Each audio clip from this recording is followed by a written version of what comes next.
Welcome to Screw the Commute, the entrepreneurial podcast dedicated to getting you out of the car and into the money with your host, lifelong entrepreneur and multimillionaire, Tom Antion. Hey everybody, it's Tom here with episode 371 of Screw the Commute podcast. I'm here with Derek Doepker. Now, I heard this guy on another webinar, and I just had to have him on here. He's got loads of book sales. You'll hear about that later, using very cheap marketing strategies and free marketing strategies. Just awesome guy, and I just had to have him on. So I'm going to be hosting a webinar with him coming right up. So make sure that you get on my list to hear about the announcement of it. And you know what? If you get the free automation book I give away on this podcast, you'll be on my list. So go to screwthecommute.com/automate free. Screwthecommute.com/automate free. Of course, everything we talk about today will be in the show notes. But this book we sell for $27, but it's yours free for listening to the show. And I'll tell you what, we figured it out a couple years ago. Just one of the tips in this book has saved 7.5 million keystrokes. We're not kidding. No exaggeration. We kind of estimated and figured it out.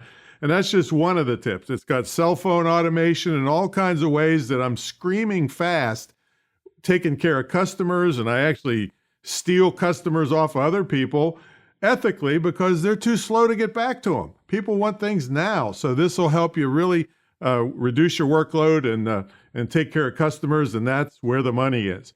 Now, how'd you like to hear your own voice here on Screw the Commute? Well, if the show's helped you out at all in your business or given you ideas to help you start a business, we want to hear about it. Visit screwthecommute.com, look for a little blue sidebar that says send a voicemail. Click on it, talk into your phone or computer, tell me how the show's helped you out, and also put your website in there so you can get a great big shout out in front of thousands of people on Screw the Commute podcast in a future episode.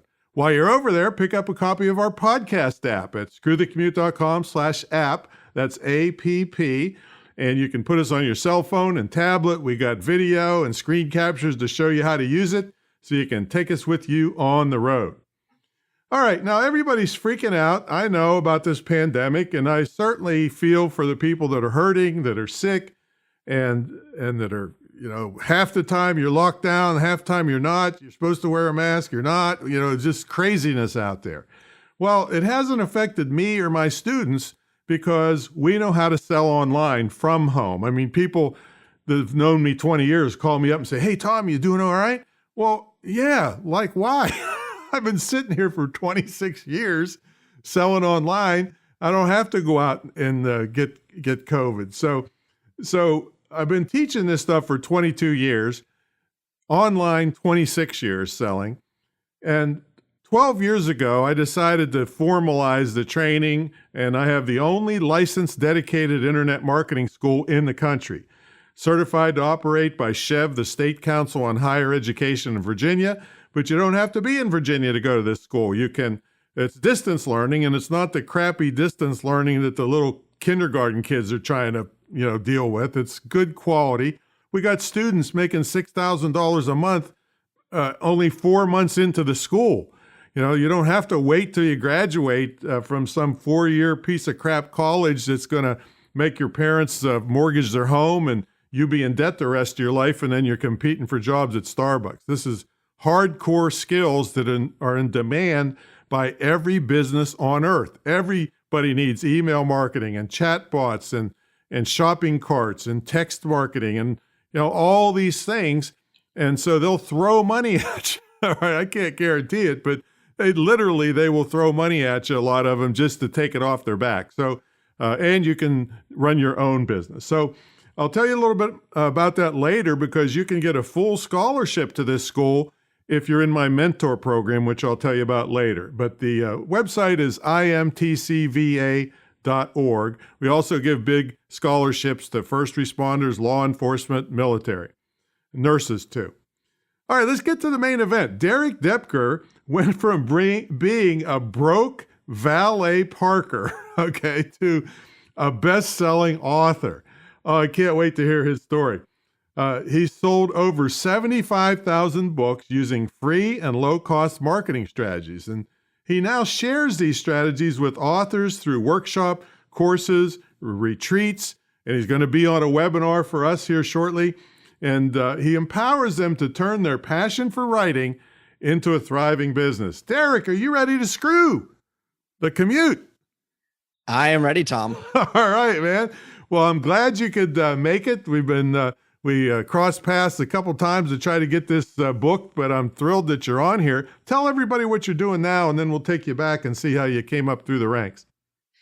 Right now, I'm mostly working with authors and aspiring authors. So authors who want to sell books and sell more copies of their books, and especially the entrepreneurs who want to write a book to take their expertise and use it to have a book to position them as an authority, to get more clients, and using it more for business building.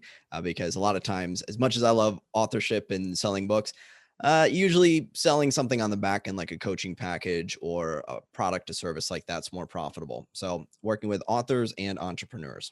Yeah, I mean, I've always said that the book is the most hassle, least profitable thing you'll ever do. But what it leads to is the important part. And so many authors don't get that until they run into somebody like you or me and teach them that. So the bulk of your sales, what format have they been in?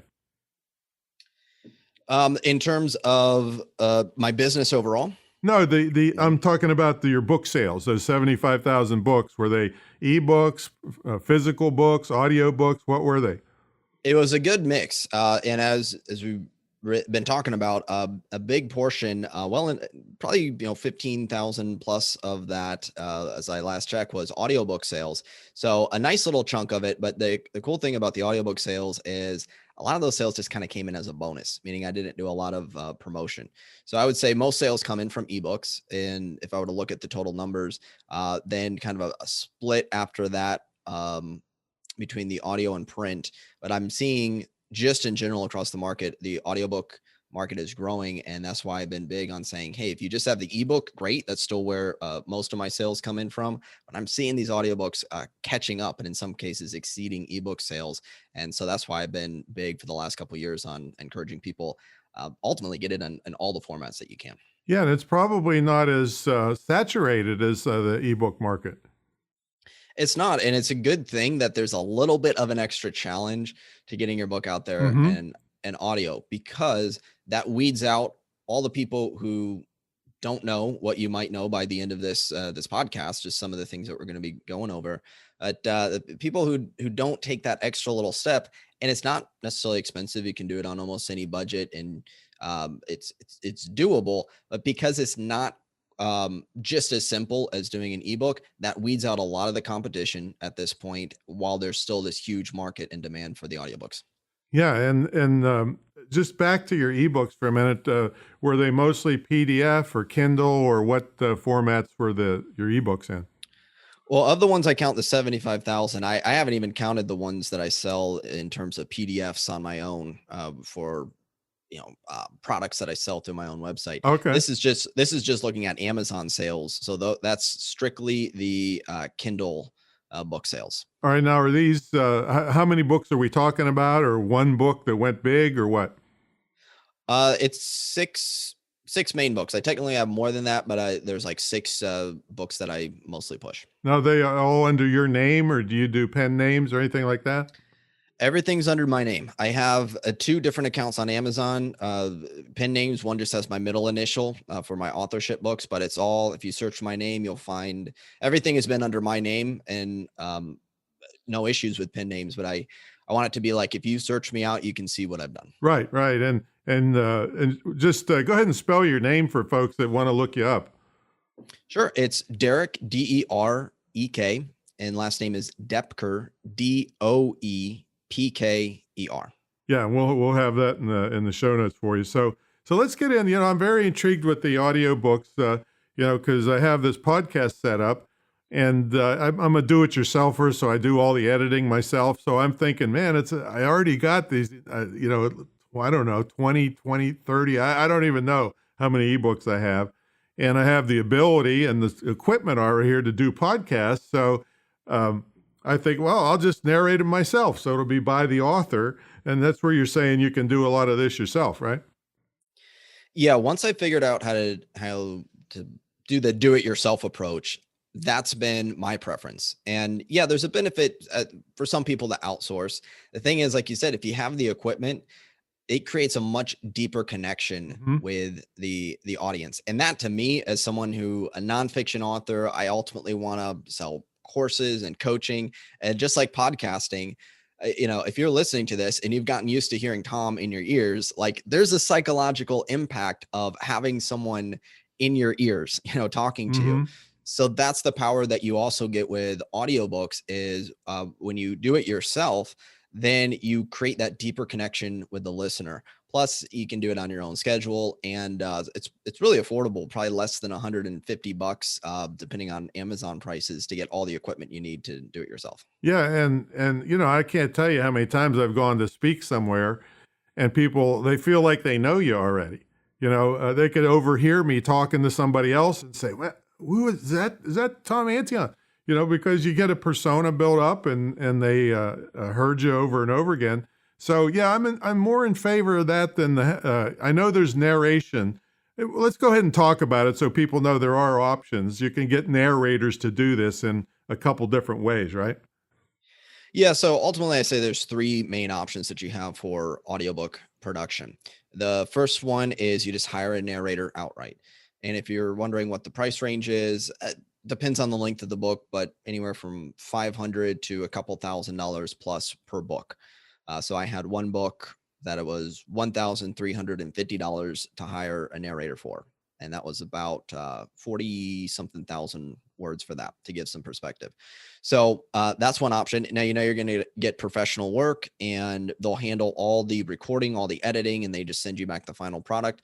And then you can upload it, sell it on your own website, sell it through Amazon, Audible, wherever you want. So that's the first option. And if you do this, you don't have to pay the narrator any sort of ongoing fees. You just pay them once up front, and then you have the rights to do what you want with the book. Second option also involves a narrator, but this time you'll split the royalties with them. So you'll either pay nothing up front or less up front, depending on the deal that you do. But now you're paying maybe up to 50% of your royalties to that narrator. Now, if you want to sell on your own website, if you're trying to use an audiobook as part of a funnel, like a book funnel, and it's an upsell or anything like that, if you want to give away the audiobook for free as a download, you can't do any of that if you're doing a royalty split. And so Right, that's because why you're kind of screwing over the narrator who took a chance, that he spent their time doing all this for you, and then you're giving it away for free and they don't get any royalties. exactly. It's just not fair, Yeah, it's not fair, and it's not the way it would be set up in the contract. And there's things in place to protect the narrator, as there should be. So it is an option for some people if they just want to get their book out there on Audible or something. I personally would rather is either crowdsource the money, do something to sell it in advance and then hire a narrator, which is what I did for my first book. Or option three, which we already touched upon, is do it yourself. And when you get just some basic equipment, and I can share some tips on the getting the quality right, then now you get all the psychological benefits of the deeper connection. You can have it done fairly quickly, and you can save just hundreds, thousands of dollars potentially, especially if you have multiple books. And I also find that if you're going to be reading through your book anyway, like if you don't have the book done yet and you're about to launch it, maybe you got it back from an editor, and I always recommend reading your books out loud, reading and writing out loud for a final proofread.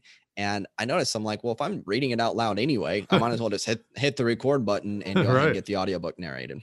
Yeah, and the only thing you have to pay attention, because there's exacting quality standards for these places that are good places anyway that put out audiobooks. So you have to learn a little bit to make sure that you fall in the line with that. But still, to me, it's worth it. Especially if you set up the equipment, you're already set up for podcasting and other audio products, and so it makes the most. I always like things to do with the lowest cost output, because as soon as you start selling a couple, you're already profitable. Exactly. Yeah. You're not waiting. Sometimes it can take months before you start getting paid royalties. If you're going through a place like Audible, you get obviously quicker if you sell it on your own website, but now you're right away starting to get an ROI, and Hmm. there's not as much pressure to be like, do I really want to drop $2,000 on this? How's it going to sell? Instead, it's something that you can do, a couple afternoons, you get it done. And I don't know, for some reason, for me, it just seems easier to be like, yeah, I can offer this as a lead magnet, but I can still sell it. I can do this, I can do that with it. And it just has this freedom that comes with doing an audiobook. Yeah, I And don't like people, having me tied up, and it's not tied up for 6 months, right? It's years, right? yeah, 7 to 10 years, how Oh long the my God. contracts are. Yeah, yeah, I hate that thought. So both of us are encouraging you folks to buckle down and do it yourself. And even if you don't like the sound of your voice, get over it. It's just probably you and nobody else thinks twice about it, then you could be making all this money. So tell us a little bit about what they need to, if they were going to do this themselves. Yeah, and well, I just thought about this. Something I talk about almost as an afterthought, but while I'm thinking about it, is before we get into doing it yourself, one cool thing is if you're looking for some side income, something you want to do from home. I noticed some people started doing audiobooks. They started for themselves, but then they go, "This is kind of fun," and they started doing it for other authors as a Oh, yeah. as a business income stream. And I actually had a friend who she wasn't an author, but she's just like, can you show me how to do it? And I showed her how to do it. And so she recorded like a children's book, got paid to do it. And it's like, if you enjoy audio, if you feel like it's something that's fun, like I did that also to get paid years ago. Now I have too many other things on my plate, but like I recorded some audiobooks because I'm like, I know how to do it. It's kind of fun and a nice little side income stream too. Yeah, yeah, So it's the it's, same with my copywriting course. I want people to learn copywriting for themselves, but other people are too lazy to do it and will pay you $500, $1,500. I mean, the top guys are making 15, 20,000 bucks plus royalties for a sales letter. So it's the same thing. You learn how to do something good, and then people will want to pay you to do it for them. yeah, exactly. And funny because that's how I got started with copywriting. Never planned on doing it for other clients, always for myself. And then I go, well, once I got to a certain level and people said it was pretty, better than some of the other copywriters that they've seen, I go, okay, I could do this for some other people. So it's not my main income stream, but even to this day, I do some copywriting gigs. Yeah. So yeah. So going back to the do it yourself approach in terms of the equipment, the most important thing is going to be the microphone, and you'll want to use a dynamic microphone. So a dynamic microphone is different than a condenser microphone. And you don't really have to know what these words mean. The only takeaway that you got to get is that a condenser microphone, the one I don't recommend, is very sensitive. And this is great if you're in a recording studio, if you're, got all this soundproofing and padding and something like that, that can work. But for the vast majority of people recording from home, whether it's audiobooks or even podcasts, you don't want that. So what's one of the most popular condenser microphones? Well, I have one, but I'm not using it. And that is the Blue Yeti. So if anyone's tried to use a Blue Yeti to record something, it just picks up so much noise, room noise, the reverb, dog barking, plane flying overhead, whatever's going on, it will pick up a lot of that. So it's really it's a great microphone. It's too sensitive for these purposes. Exactly. For these purposes, when you just want to pick up your voice, a microphone like that is not good. And actually, the vast majority of microphones are condenser microphones. So you got to watch out. What I recommend instead, one of the dynamic microphones like the Audio-Technica ATR 2100 is a good one.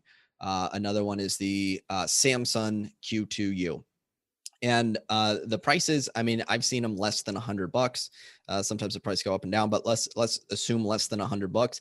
Even if someone already has a microphone, I'd say it's worth just, dropping $100. Then you have it. And not only do you have it for doing audiobooks, you have it for video trainings, podcasting, interviews, anything else that you're doing with audio. People have noticed a really big improvement in their sound quality just by switching the microphone. Yeah, and one of my students bought an ATR 2100 brand new off of Amazon for $62. It was, and That microphone, from what I recall, is somewhat unique in that it's USB and Canon, right? Or three prong. Yes, correct. Yeah. So that, folks, that means it's very versatile. You can, if you want to up your game and put a lot of other, electronic crap in the system, you can, or you can just plug the thing right into your computer, right? Yeah, it's really convenient. Just take the little USB. So like you mentioned, you have the three-prong cable, the XLR, and then you can also do USB. So whenever I'm traveling, I'll throw it in my bag with my laptop. And if I'm doing an interview or something, it's really convenient to just put it on a little tripod and use that. I think Tim Ferriss actually would send it to guests, if I recall. He'd send the ATR 2100 to guests if they needed a microphone. So it's a great podcasting and audiobook microphone. Yeah, and like I said, inexpensive, very high quality. Now you got to have something to hold these folks, because you can't, you don't want to be holding them in your hand to try to do a podcast or a book recording. That's for sure. What do you like to use? I use a boom, a scissors boom. Yep, I have something like that. It's like a desk stand. It is the scissor design where you kind of just move it around, like move it out of the way. And that I think that cost me less than $20. Yeah, something like that. Yeah, it clamps right to the desk here. That way I don't have anything sitting on the floor like a mic stand or anything. Now, you got to have some recording software, right? So it's easy on a Mac. You got GarageBand, but what do you recommend for PCs? So, well, whether it's PC or Mac, Audacity is free, and it'll work with both operating systems. So Audacity, I come from a music background where my degree was actually in music, and it was music composition, but I took recording classes and things. So I've used a lot of different programs, from GarageBand to Logic and the studio we'd use Pro Tools, and I liked Cubase. So there's all these different programs out there, and I get asked questions about it. And I just say, for an audiobook, actually everything you need is inside Audacity.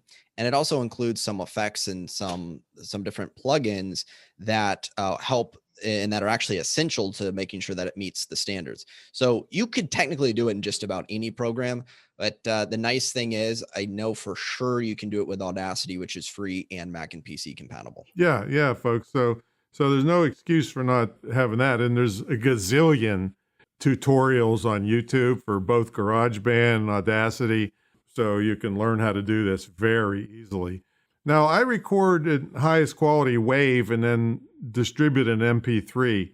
Do you do that, or do you just go straight to MP3?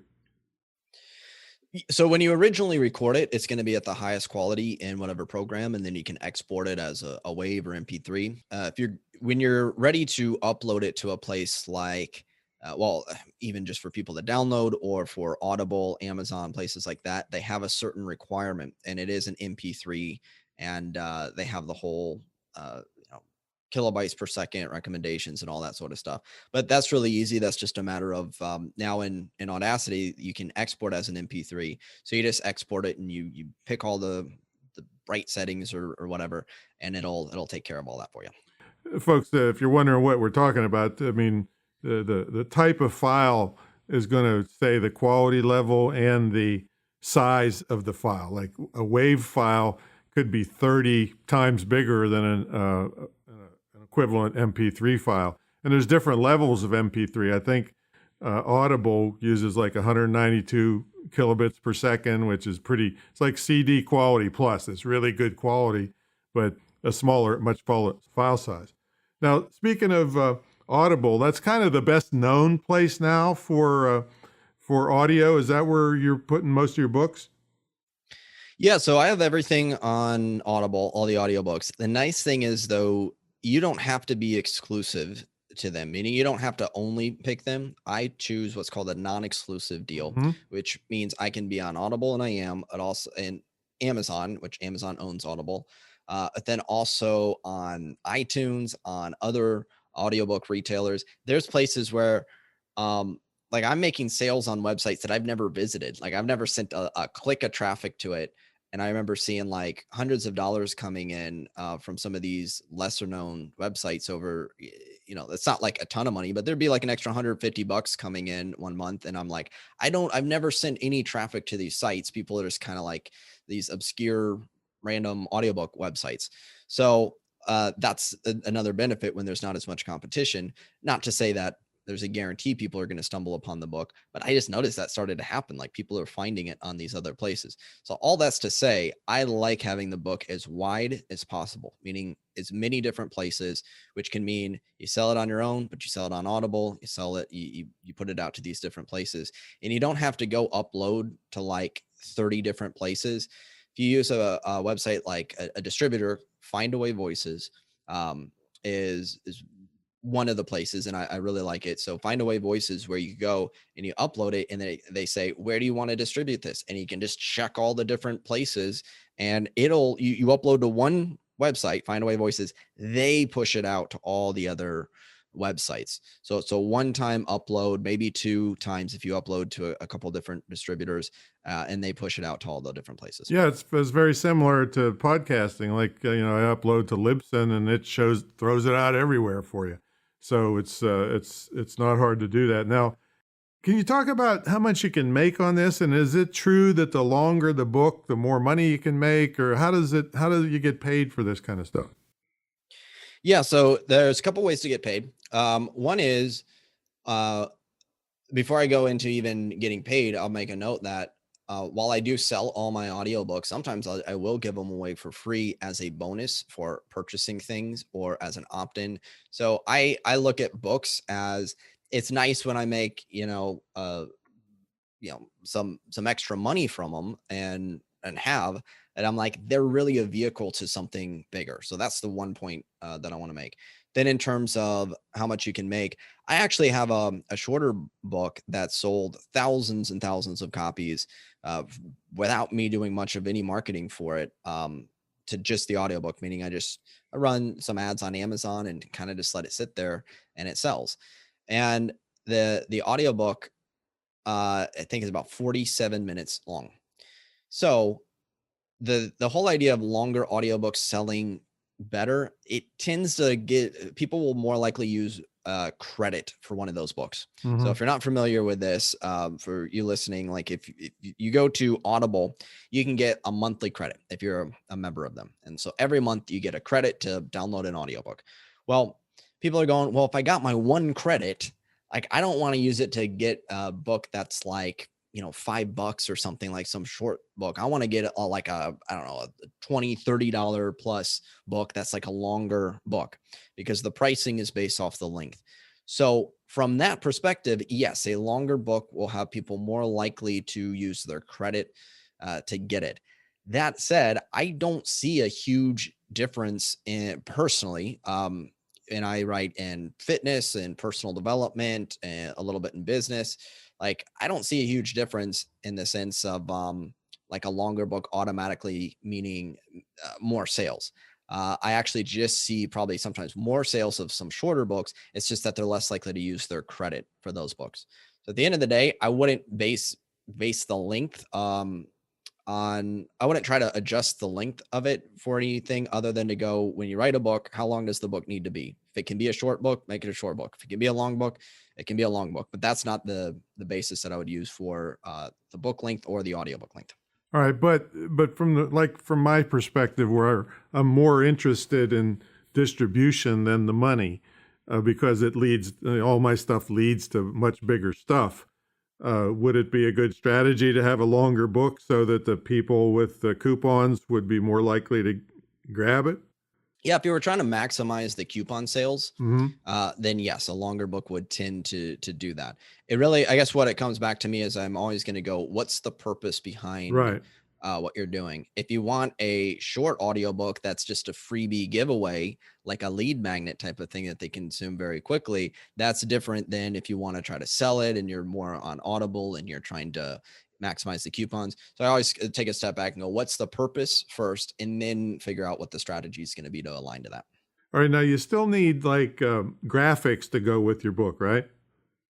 Yep. Tell us about that. So for the graphics, the one difference with an audiobook is it's going to be a square cover. So you can think of it like a book cover. All my audio covers are essentially like my book cover, just in a square format. Mm-hmm. So that's not just like squeezing it into a square space. You'll actually, you actually need a designer to do it, so it all looks good. But that's the one design element. So typically, if a person's going to have an audiobook, you don't have to, but you'll usually have an ebook version, or I usually recommend having at least an ebook and an audio, and if it makes sense, even a print version of a book.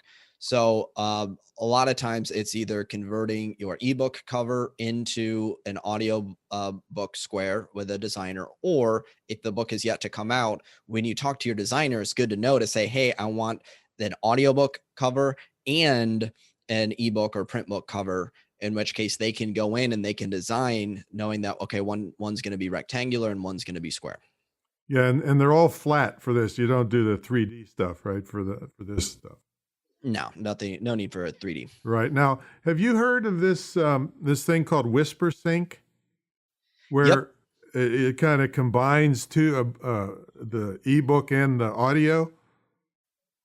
Yeah. So Whispersync is, if you imagine you're reading a Kindle ebook and you finish at the start of chapter 3, then you open up your Audible app, or it might even be in an Amazon app, but you open up your audiobook and then it'll start like right at the beginning of chapter 3, wherever you left off. So what it's doing is it's syncing up the Kindle ebook and the audiobook edition. So wherever you leave off on one, it'll pick up in the other.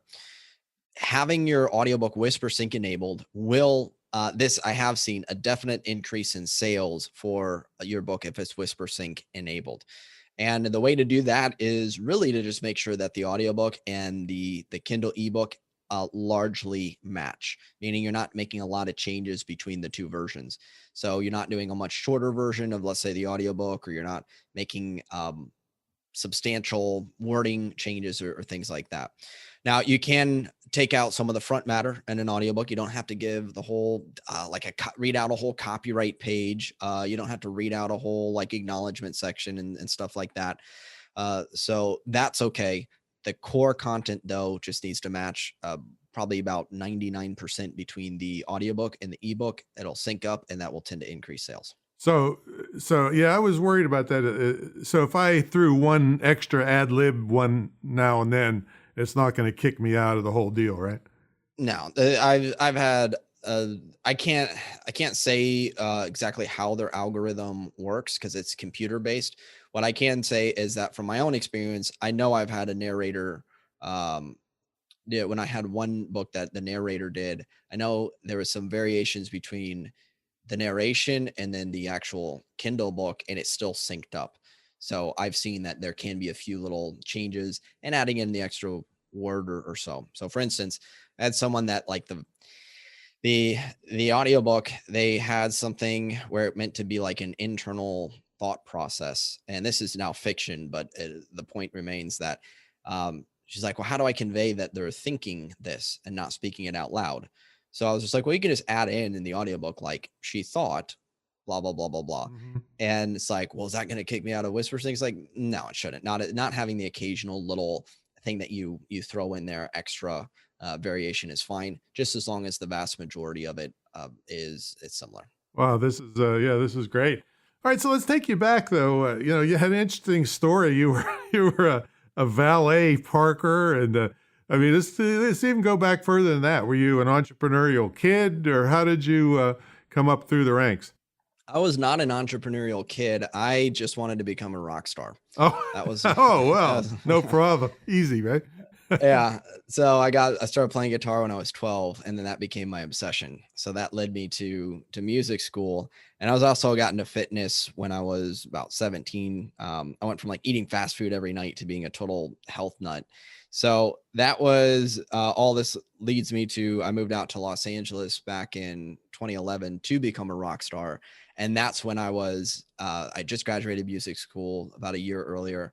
I came out and, I needed work. So the one thing I did in music school, I went to Nashville, Tennessee, Belmont University. So I worked at a hotel after I graduated. So coming into LA, I had a friend that worked at a hotel and got me a job, helped me get a job valet parking cars. So I was playing in a band, valet parking cars, sleeping on an air mattress, dead broke. There'd be months where I just have to sell stuff to pay the rent on Craigslist.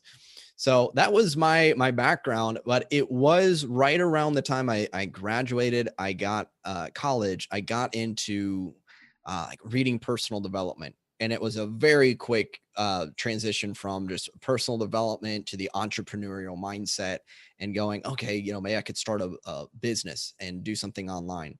So when I was in LA, that's when I was really, in addition to valet parking cars, I also delivered hot wings.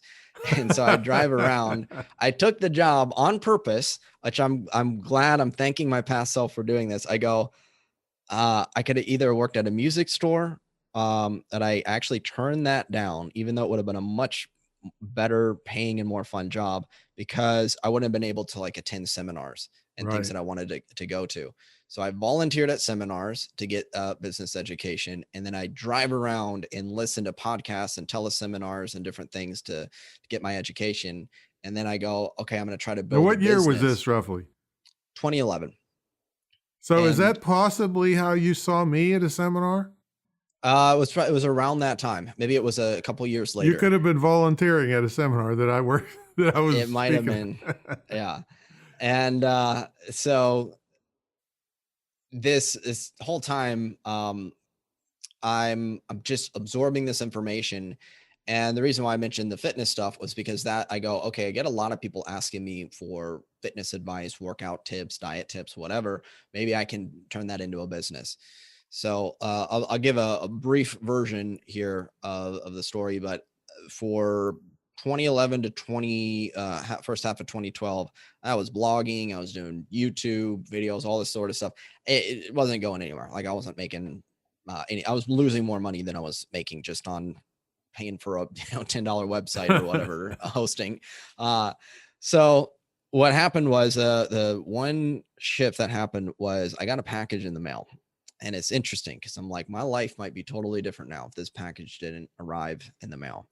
And I open it up and it's something I won for posting a comment on a blog, and they chose someone at random, and inside is a Kindle e-reader.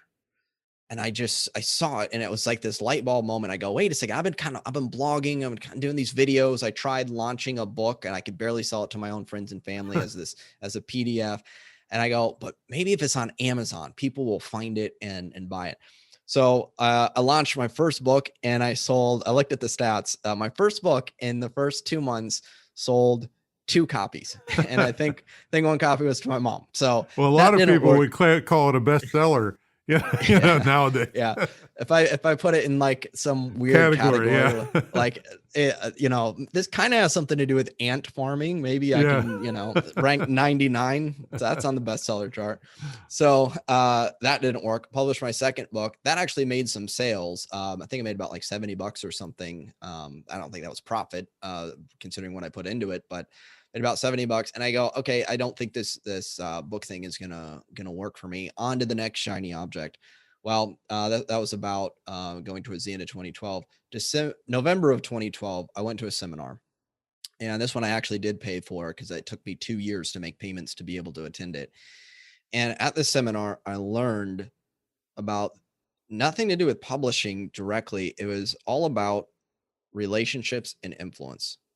And when I got that piece, I took it, applied it to everything else I had been learning. And in like 1 week, I just cranked out a book because I had a lot of the content already. I launched it. I leveraged connections with others. I took everything and put it to use.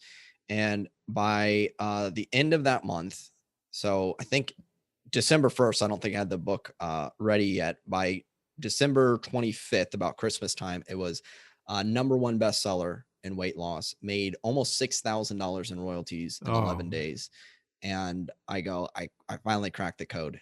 I saw how everything went together. And then since then, every book I've published has gone on to become a bestseller, and not the obscure bestseller, but like bestsellers in personal development. And these are not easy categories either. Personal development, weight, health and wellness and weight loss, all that stuff is tough. Yeah, one of my early headlines, speaking of copywriting, was like okay, now I can't even remember it, but it's like watch me outrank Tim Ferriss or something. Cause I actually had a screenshot of, at the time, 4 Hour Body had launched. So my book was actually outranking. It was in the #1 spot on weight loss. So like 4 Hour Body, all these other big books were actually ranked lower than my book was. So it was like Broke Valet Park, watch the Broke Valet Parker outrank Tim Ferriss, whatever it was. So that was my breakthrough moment. And then since then, as I mentioned, once you have a system for it, then it's repeatable.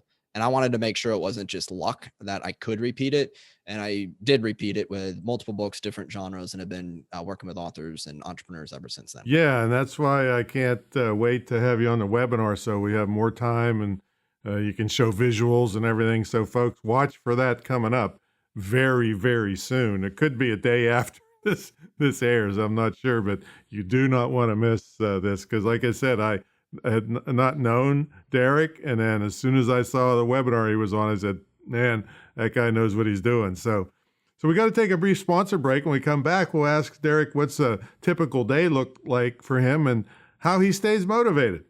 So folks, about 20 to 22 years ago, I kind of turned the internet marketing guru world on its head, in that guys at my level were charging 50 or 100 grand up front to teach you what we knew.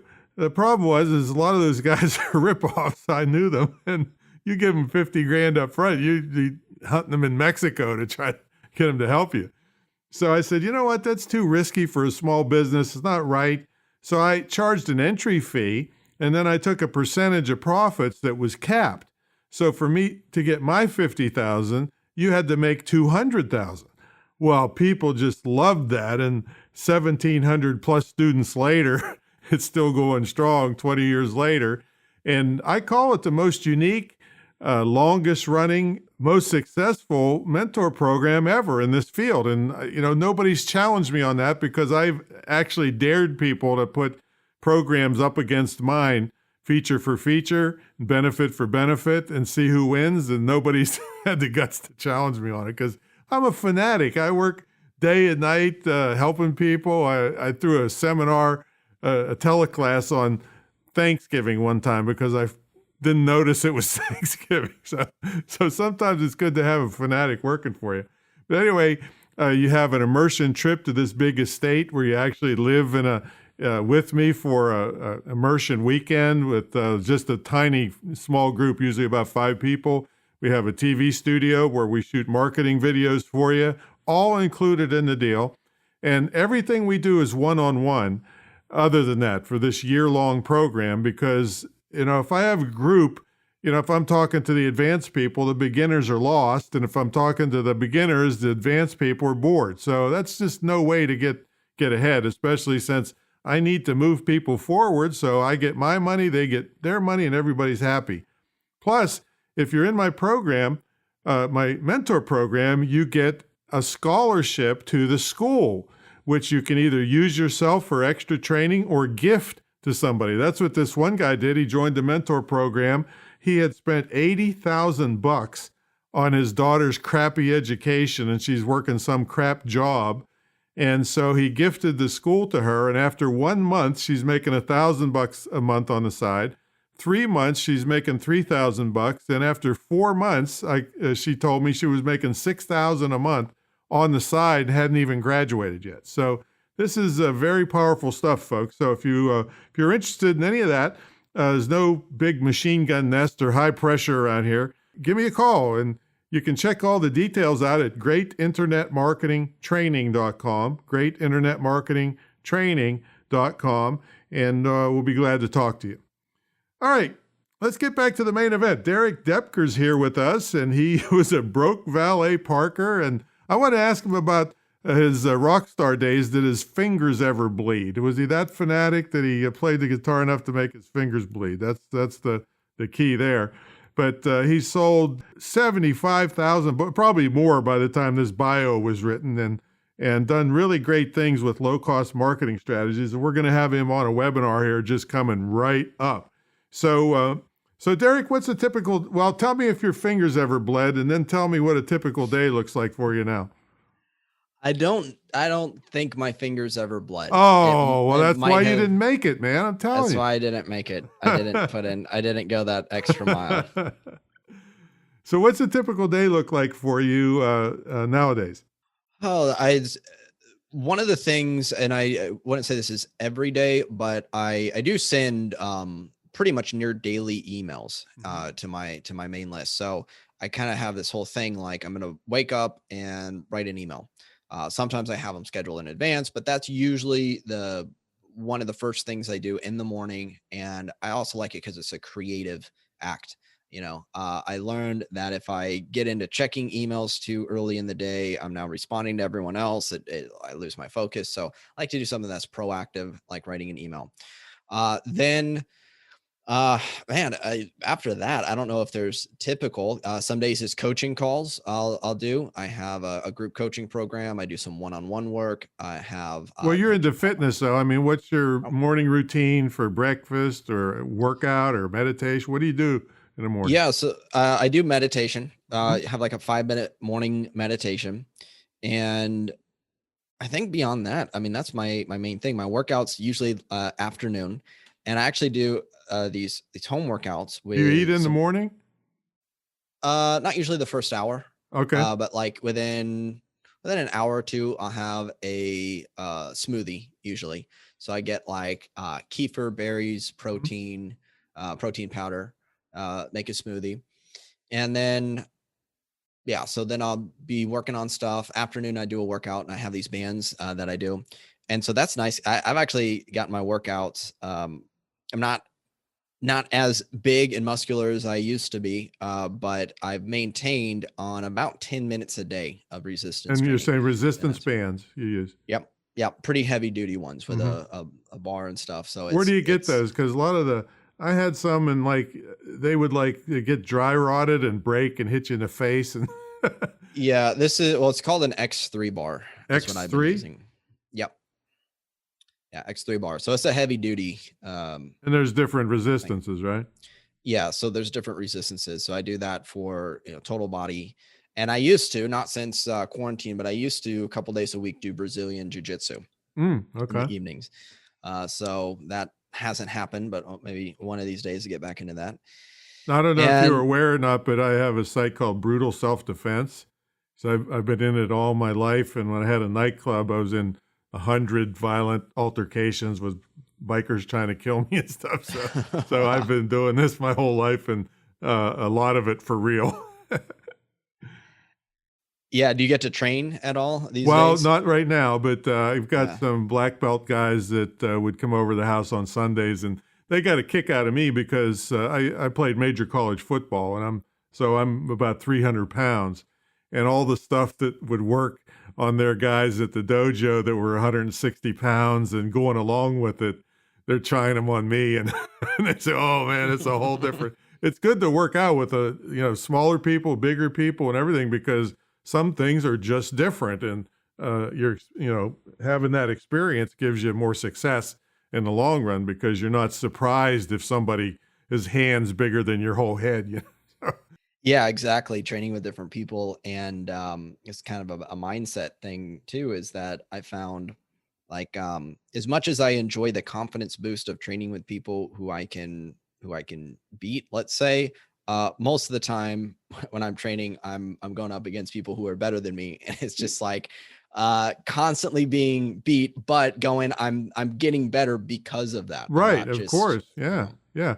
And you can do a lot of stuff at home with visualization. And I got a Bob in there, body opponent bag, but I don't have any particular system. I started out in Shorin-ryu karate when I was a kid, but then totally all different systems, and it's kind of a hodgepodge of things. And I actually got into it with some of the big name, I won't say it on here, jujitsu people because they were trying to tell me, oh yeah, I'm going to lay on top of this guy and tire him out. And I'm thinking, oh, okay, give it a try.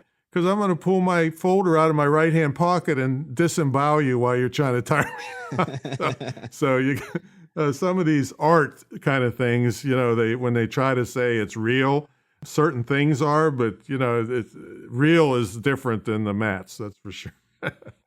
Yep. All right. So how do you stay motivated? You're working out of your home I don't know, by yourself, I guess. So how do you keep cranking out all this stuff? Well, I mean, the first thing, big picture wise, is just I love what I'm doing, and I'm really grateful that I love coaching. I love creating trainings and doing this. You and mean you don't miss parking cars? I mean, sometimes I dream of giving up the whole entrepreneur life and, going back to working minimum wage, parking cars, but I've learned to let it go. Oh, that's good. That's good. We need you out here in the entrepreneurial world.